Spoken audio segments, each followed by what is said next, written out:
여러분 안녕하세요. 100일 고전지의 융합 통찰력 향상을 위한 응용 과정 마지막 주차 강의를 진행할 간호학과 윤순정 교수입니다. 이번 주제는 융합적 사고로 얻는 직관과 지혜입니다. 융합이란 무엇일까요? 단순히 여러 분야를 섞는 것이 아닙니다. 융합은 경계를 넘어 생각의 점을 잇는 것입니다. 서로 다른 것들이 만나는 그 지점에서 예상치 못한 직관이 탄생하고 새로운 지혜가 깨어납니다. 스티브 잡스는 말했습니다. 창의성은 단지 점들을 연결하는 것이다. 오늘 우리는 함께 그 점들을 연결해 보겠습니다. 여러분 안녕하세요. 간호학과 윤순정 교수입니다. 수업 시작하기 전에 간단한 질문 하나 드릴게요. 여러분은 요즘 무엇을 가장 깊이 생각하고 있나요? 여러분이 떠올리는 그 단어가 바로 여러분의 관찰 방향입니다. 오늘 수업은 그 관찰이 어떻게 현실이 되는지를 이해하는 시간이라고 이해하시면 되겠습니다. 우리는 앞서 3번의 수업에서 연금술사를 깊이 있게 탐구했습니다. 오늘은 그 경계를 넘어서 보려고 해요. 연금술사와 함께 기본 과정에서 배운 양자역학, 그리고 심화 과정의 노인과 바다를 한자리에 모아보았습니다. 오늘 수업이 끝나면 여러분은 문학과 과학이 어떻게 하나로 만나는지, 그리고 그것이 우리 삶에 어떠한 의미를 주는지 새롭게 이해하게 될 것입니다. 네, 오늘 수업의 제목은 이렇습니다. 관찰과 가능성, 보는 순간 세계가 바뀐다. 그래서 연금술사, 양자역학, 노인과 바다를 융합해서 한번 살펴보도록 하겠습니다. 슬라이드 하단에 있는 문장을 읽어봐 주시면 좋을 것 같아요. 바로 보는 법을 바꾸면 세계가 바뀐다. 이렇게 소제목을 잡아 보았습니다. 먼저 오늘 함께할 세 작품을 간단히 소개하겠습니다. 첫 번째는 양자역학이에요. 여러분들 그 물질의 가장 작은 세계, 미시적 세계를 다루는 물리학이 바로 양자역학이었죠. 여기서 놀라운 발견이 있었어요. 관찰자가 대상을 바라보는 순간 그 대상의 상태는 변한다는 거였어요. 단순히 보는 것만으로도 물리적인 현실에 영향을 미친다. 이런 것이 있었죠. 이게 바로 관찰자 효과에 대한 설명이었어요. 그러면 두 번째는 바로 파울로 코엘료의 연금술사예요. 여러분도 이미 잘 아시죠? 우리 주인공 목동 산티아고는 세계의 언어 그리고 징조 이런 것들을 읽는 방법에 대해서 사막에서 배웠어요. 그래서 세상을 이젠 단순한 물리적 공간으로 보지 않고 의미와 신호로 가득 차 있는 그렇게 살아있는 존재로 보았어요. 그러다 보니 그의 관찰 방식이 그의 운명을 바꿨다라고 말할 수 있겠죠. 그리고 세 번째는 어니스트 해밍웨이의 노인과 바다예요. 우리 연금술사와 주인공 이름이 같죠? 노인 산티아고는 84일 동안 물고기를 잡지 못했지만 85일째 되는 날 거대한 청새치와 마주하게 돼요. 그냥 우연이 된 걸까요? 그는 바다를 라마르라고 부르며 다정하게 대했어요. 그리고 바다를 정복의 대상이 아니라 대화의 대상으로 바라보았고 그의 이런 관찰 방식이 그의 싸움을 바꾼 거죠. 세 작품 모두 공통적으로 말하는 것이 관찰이라는 행위가 단순한 정보 수집이 아니라 현실을 창조하는 힘이라는 것을 보여준다고 할 수가 있겠어요. 자, 이제 오늘의 핵심 질문을 함께 마주해 보아요. 우리가 세계를 보는 방식이 세계를 바꾸는가? 이렇게 정해 보았고요. 이 질문 앞에서 잠시 좀 멈춰서 생각해 보셔야 될 것 같아요. 처음 들으면 무슨 신비주의적으로 좀 들릴 수도 있잖아요. 하지만 그래도 수업을 마치고 나면 이 질문이 얼마나 과학적이고 실용적인지 알게 될 거라고 생각합니다. 화면에 보이는 네 가지 단계를 봐주세요. 보시면 관찰, 그리고 주의, 그리고 의미, 그리고 행동. 요것들은 우리의 인식이 현실로 변화하는 과정이에요.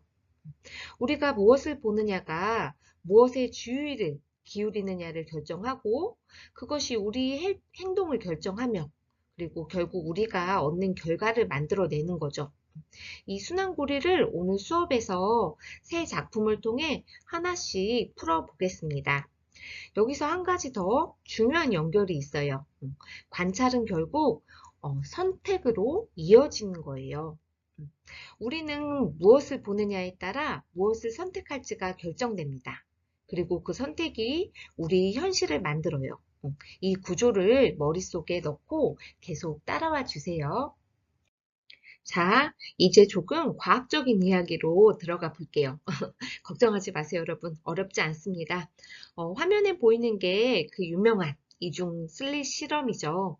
20세기 물리학을 뒤흔든 실험이에요. 실험 구조는 매우 간단합니다. 보시면 맨 왼쪽에 전자를 발사하는 전자총이 있고요.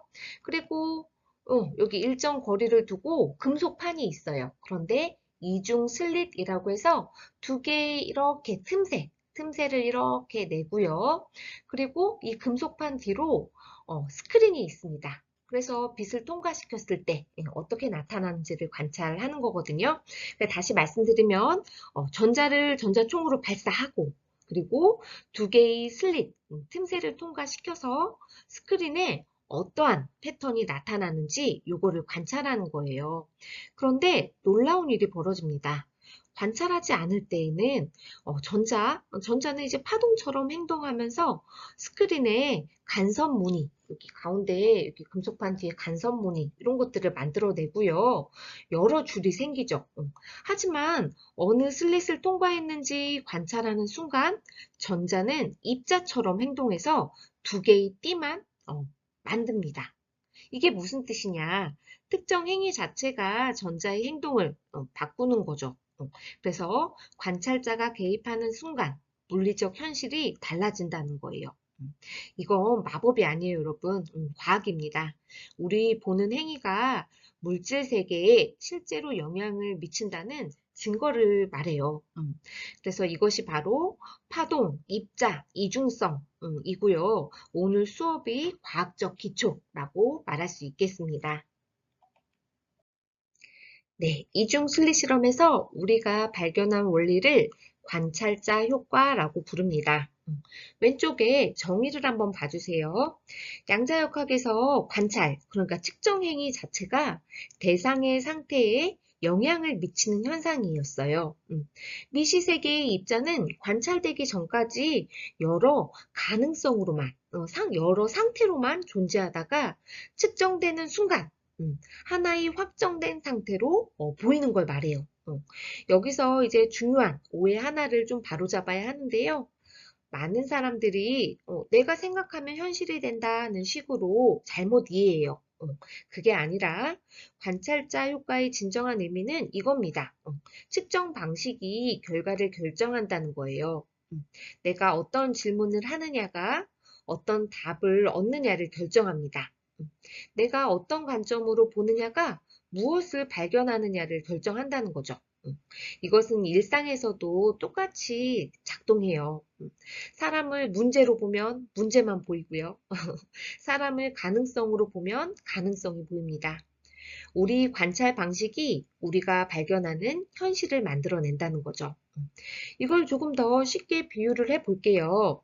여러분의 삶을 하나의 가능성 지도라고 생각해 보세요.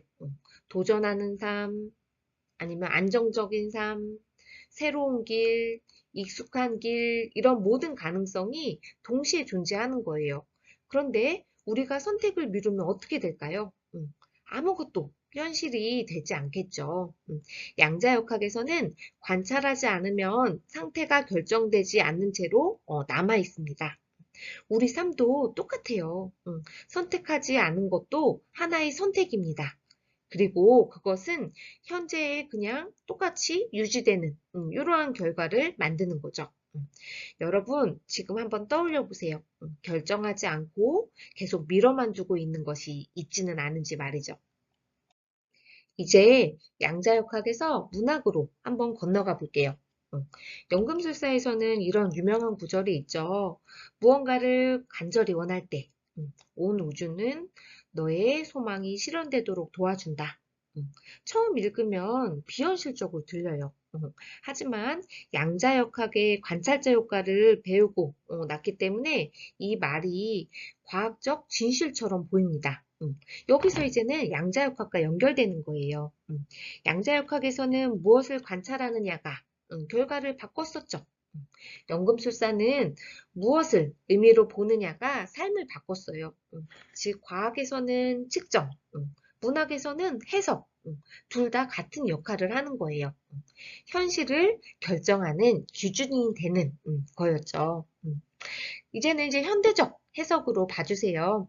우주의 도움은 마법이 아니에요, 여러분. 내가 무언가에 주의를 기울일 때 나는 그것과 관련된 신호를 포착하고 그리고 산티아고는 요거를 세계의 언어라고 불렀던 거죠. 예를 들어 볼까요? 아주 쉬운 예예요. 여러분들이 이제는 새 차를 사려고 결심했어요. 그리고 원하는 차도 있어요. 그러면 갑자기 도로에 내가 원하던 그 차들이 엄청 많이 보일 거예요. 음. 근데 그 차종이 갑자기 늘어난 걸까요? 그게 아니죠.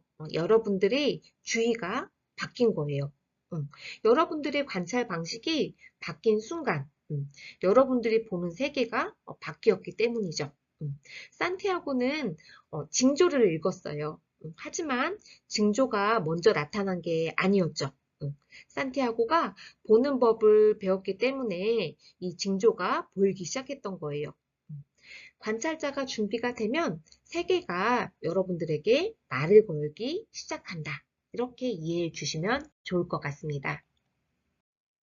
이제 세 번째 작품, 노인과 바다로 가볼게요.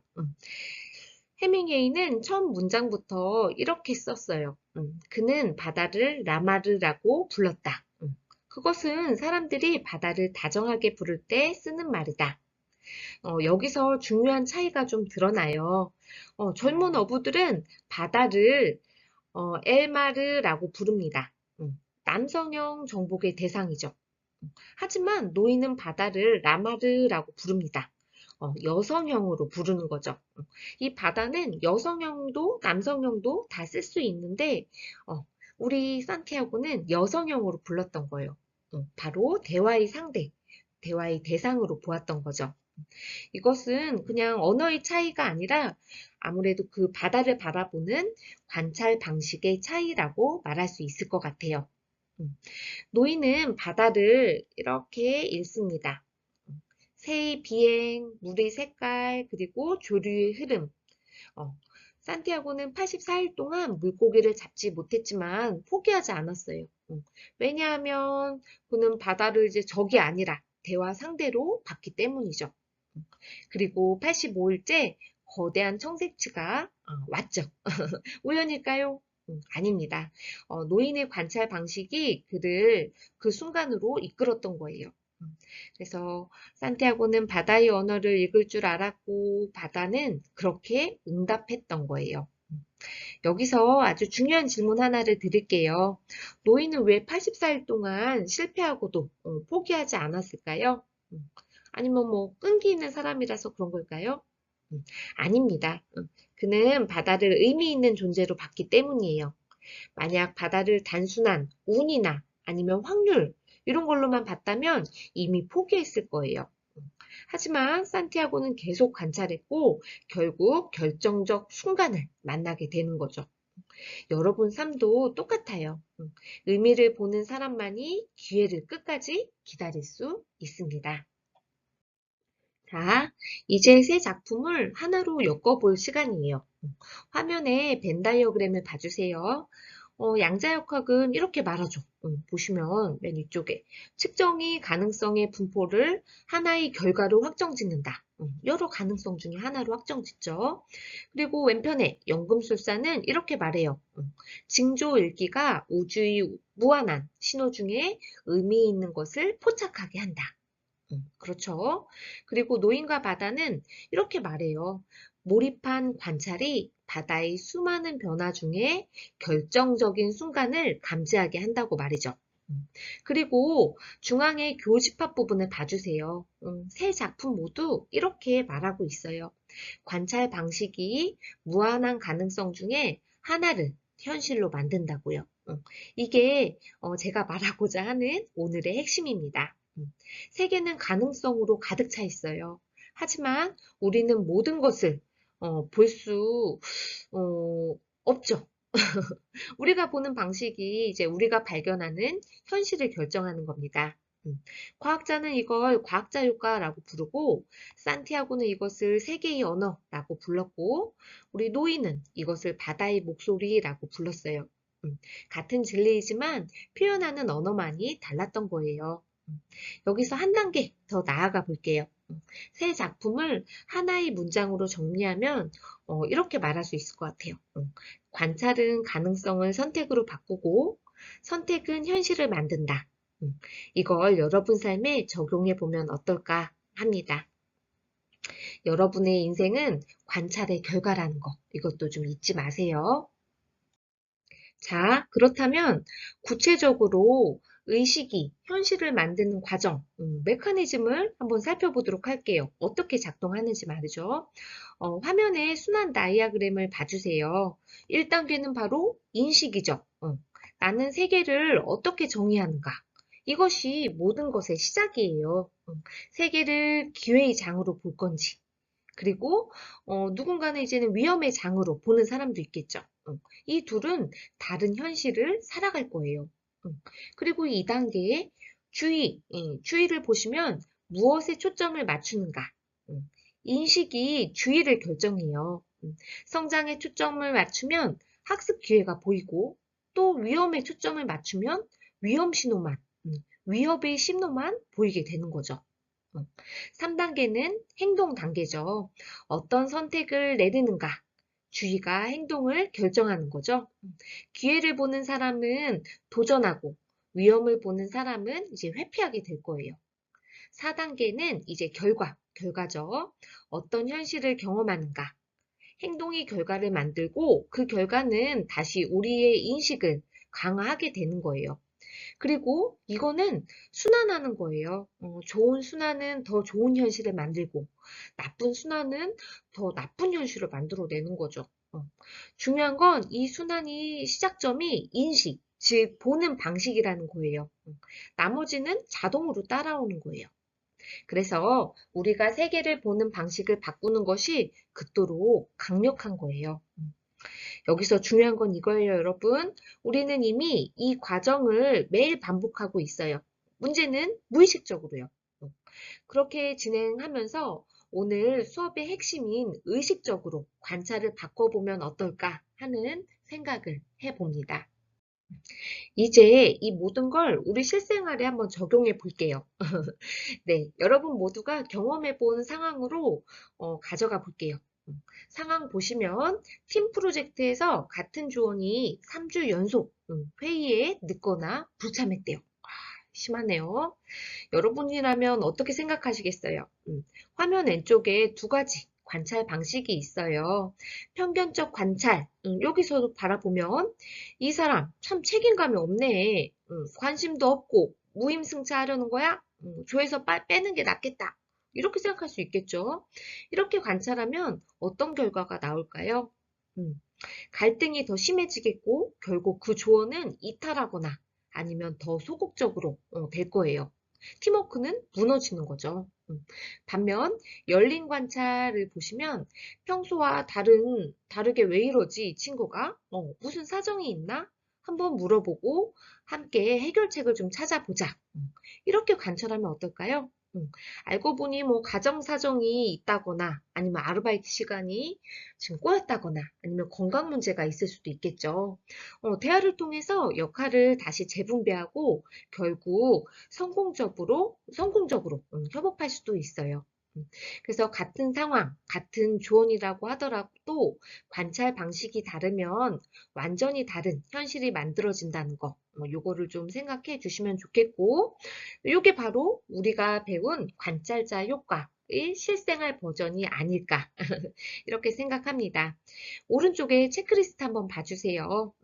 이건 우리가 매일 실천할 수 있는 관찰 방식 전환 도구예요. 첫 번째는 사실과 해석을 잘 구분하셔야 돼요. 무책임하다. 이건 해석이 되겠죠. 3회 불참했다. 이거는 팩트, 사실이 되겠고요.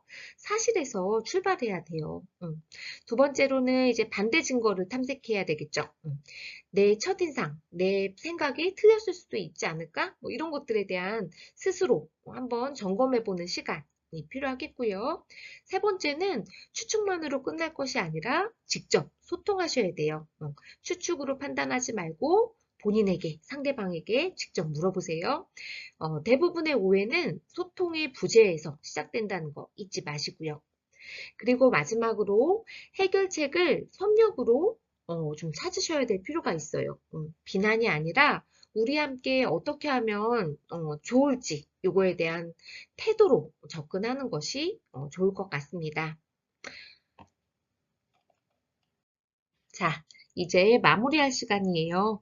오늘 배운 것을 세 가지 핵심 메시지로 정리해 보았어요. 첫 번째는 관찰은 가능성을 결과로 만든다는 것이죠. 그래서 양자역학의 측정 행위처럼 우리 관찰은 무한한 가능성 중 하나를 선택해서 현실로 만들어줬어요. 우리는 단순히 이제 세계를 보는 게 아니라 보는 행위를 통해 세계를 창조한다. 이렇게 생각하시면 좋을 것 같아요. 여러분 각자의 전공으로 가져가 보시면 어떨까 하거든요. 예를 들어 이제 공학을 공부하는 학생이라면 문제를 이제 장애물로 볼 것인지 아니면 혁신의 기회로 볼 것인지에 따라서 완전히 다른 해결책이 나오게 돼요. 같은 기술적인 어려움, 난제라고 하더라도 장애물로 보면 어때요? 회피하게 되죠. 근데 기회로 보게 되면 이제 창의적인 돌파구 이런 것들을 찾게 되는 거죠. 그리고 또 예술을 공부하는 학생이라면 뭐 제약, 뭐 이런 한계, 예, 제약을 이렇게 한계로 볼 것인지 아니면은 창의성에 불을 지피는 촉매제로 볼 것인지에 따라서 이제 작품의 방향이 바뀌게 돼요. 예산이 부족하다거나 아니면 시간이 제약이 있다거나 아니면 인력, 뭐 재료 이런 것들이 제약이 있다 하더라도 한계로 보면 좌절하지만 촉매로 보면 독창적인 작품이 탄생하게 될 거예요. 이 점 유의하시고 두 번째 메시지는 요거예요. 징조는 이미 있지만 보는 눈이 필요하다는 거. 산티아고는 어땠어요? 배운 것처럼 이렇게 세계는 끊임없이 신호를 보고 있다고 했죠. 하지만 그것을 보는 눈이 있어야 돼요. 그거를 발견해야 되겠죠.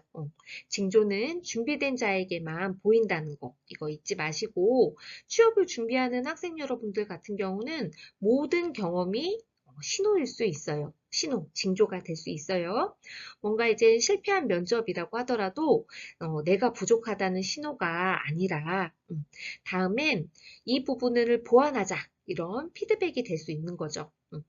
우연히 만난 뭐 친구나 아니면 주변 지인들의 조언이라든지 읽은 책의 한 구절 아니면 이제 수업 중에 갑자기 스쳐간 아이디어 이 모든 것이 나에게 무엇을 말하고 있는지 해석하는 능력이 필요한 거죠. 세계가 보내는 신호는 이미 충분해요. 그런데 우리에게 필요한 건 그것을 보는 눈, 그것을 연결하는 지혜라고 말할 수 있을 것 같아요. 그리고 세 번째 메시지 볼게요. 의식의 변화가 현실 창조의 시작점이다. 아까 이렇게 보셨죠? 인식을 하고 그러면 주의를 기울이고 행동으로 이어지고 결과로 나타났었죠. 이 순환의 시작점이 첫 번째가 바로 의식이었어요. 즉 보는 방식이었죠. 나머지는 자동으로 따라와요. 그러니 우리가 할 일은 명확해요. 보는 방식을 바꾸는 거죠. 그래도 좋은 소식이 하나 있어요. 이 순환골이 가장 강력한 지점이 되는 동시에 가장 통제 가능한 지점이 바로 이 인식이라는 거죠. 바로 의식을 통해서 말이에요. 외부 상황은 내가 통제할 수 없지만 내가 그것을 어떻게 보느냐는 내가 선택할 수 있기 때문이에요. 오늘 우리는 문학과 과학이 하나의 진리로 어떻게 귀결되는지 이거를 살펴보았어요. 그래서 여러분들이 세상을 바라보는 방식 그리고 세상이 여러분들에게 드러나는 방식을 잘 관찰해 주셨으면 합니다. 마지막으로 오늘의 배움을 여러분 자신의 삶으로 연결해 보세요. 화면에 4가지 성찰 질문이 있죠. 이 질문들과 함께 오늘 수업을 마무리하겠습니다. 첫 번째 질문은 관찰의 힘에 대한 부분이고 내 일상에서 관찰이 결과를 바꾸었던 경험이 있는지 생각해 보시고요. 두 번째 질문은 관점의 전환, 세계를 보는 방식이 바뀌면 나의 삶에 어떠한 변화가 일어날지 생각해 보시고 세 번째 질문은 전공에 한번 적용해 보시는 거예요. 내 전공 분야에서 관찰의 힘을 어떻게 적용할 수 있는지 생각해 보시고요. 마지막 질문은 세계의 언어에 대한 부분이에요. 나는 지금 어떤 세계의 언어를 읽고 있는지 보시면 좋을 것 같고요. 여러분의 답이 곧 여러분의 현실을 만들 겁니다. 오늘 우리는 융합의 본질을 탐구했습니다. 기억하세요. 진정한 통찰은 경계에서 탄생합니다. 문학과 과학의 경계, 이론과 실천의 경계, 나와 세계의 경계, 그 경계를 넘나들 때 우리는 새로운 것을 발견합니다. 연금술사가 서로 다른 원소를 융합하여 금을 만들듯이 여러분도 서로 다른 지식과 경험을 융합하여 자신만의 지혜의 금을 만들어낼 수 있습니다. 생각의 점을 잇는 것, 그것이 융합입니다. 여러분이 배운 모든 것들, 예를 들어 전공 지식, 독서 경험 또는 삶의 경험 등 모든 점들을 연결해 보세요. 그 연결 속에서 여러분만의 직관과 지혜가 깨어날 겁니다. 이상으로 강의를 마치겠습니다. 감사합니다.